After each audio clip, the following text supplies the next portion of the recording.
2 years ago, the Secretary of the Treasury told key leaders of Congress that the business system was at the point of collapse and that they had to give him $700 billion right away, or Wall Street and the banking system would fall apart and there would be an immediate depression.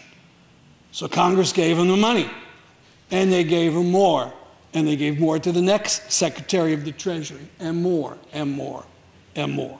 In the end, some $13 trillion was gathered to save Wall Street and stabilize the banks. And Congress gave some money to working people as stimulus, cash for clunkers, money for first-time home buyers, etc. But after spending immense sums of money, the best we have now is the new normal.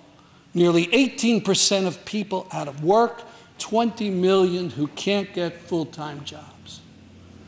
The papers are filled with articles about people who have run through 99 weeks of unemployment, who are sending out another 400 resumes, putting on a positive, sunny attitude and going to yet another job fair that doesn't have any jobs.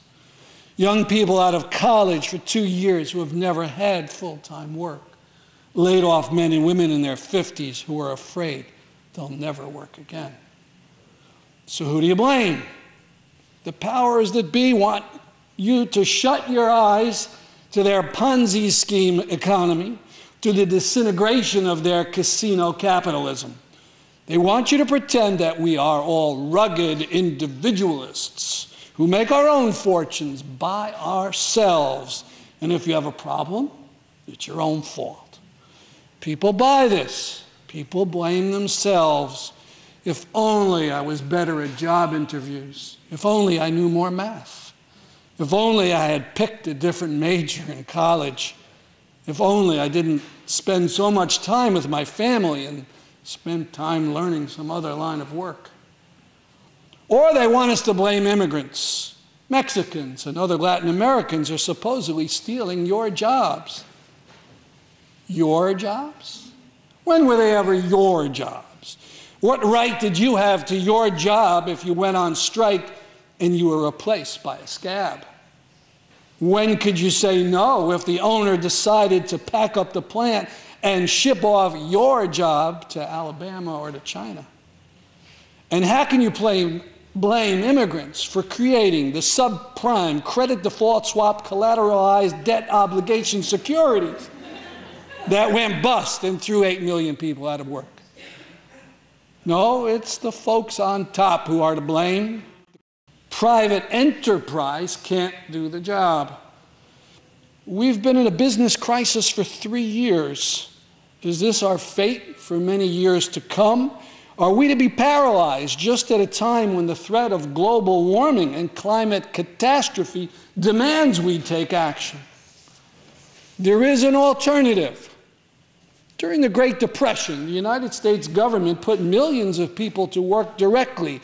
They did everything from building huge dams to painting murals in post offices or performing plays in little towns.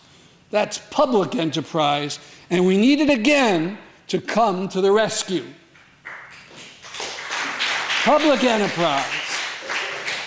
Back in January 2010, the Greater New Haven Central Labor Council came up with an idea, $1 trillion for U.S. jobs.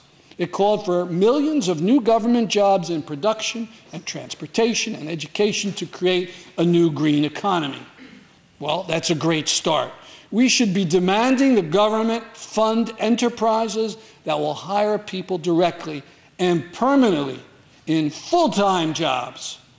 The businesses should be run by the workers themselves so that the company wouldn't be tempted to make money by polluting the community or pulling up stakes and moving to another city. There's a flyer I'll pass out called A Program to Put America Back to Work. It's a proposal on how to spend $1 trillion on public enterprise.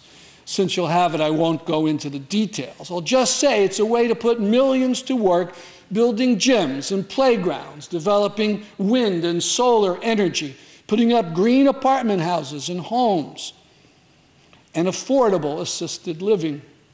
It's paid for not by printing money out of thin air, but by increased taxes on those who don't pay their fair share and who are sitting on piles of money or gambling with it in the great capitalist crapshoot. We should demand those jobs now at every level of government, from school boards who laid off teachers and custodians to city governments, to the governor in Hartford, and to the center of the empire in Washington. Accept no whining about deficits and credit ratings. Hire the people first and then pay for it with the new taxes on the high rollers and with the money saved when we bring the troops home.